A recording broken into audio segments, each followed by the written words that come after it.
If the new Paste button isn't showing above your iPhone keyboard in iOS 27, don't worry. In most cases, it's caused by a temporary software bug or a keyboard setting that's turned off. In this video, I'll show you several ways to fix it. Let's get started. The first thing you should check is Predictive Text. The new one-tap Paste button only works when Predictive Text is enabled. Open the Settings app. Tap General. Select Keyboard. Now make sure the Predictive toggle is turned on. If it was already enabled, turn it off for a few seconds, then turn it back on. Now copy some text or a link and check if the Paste button appears above the keyboard.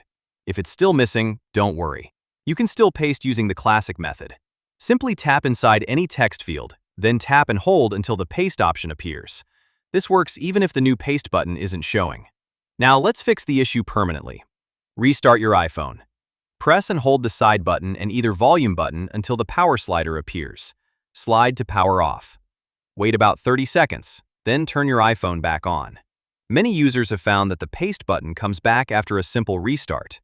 If the problem continues, try resetting your keyboard dictionary. Open Settings. Go to General.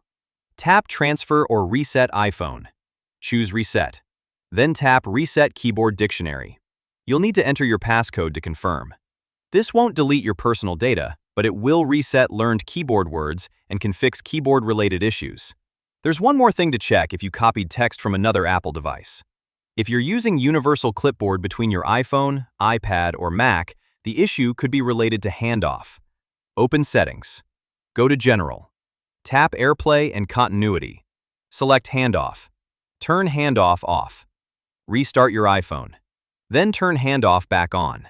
This refreshes Universal Clipboard and can restore the new Paste button. If none of these methods work, remember that iOS 27 is still receiving updates, and Apple may fix this issue in an upcoming software release. Hopefully, one of these solutions brought back the new one-tap Paste button on your iPhone. If it did, let me know in the comments which fix worked for you. If you found this video helpful, don't forget to like, subscribe, and turn on notifications for more iOS 27 tips, hidden features, and Apple tutorials. Thanks for watching, and I'll see you in the next video.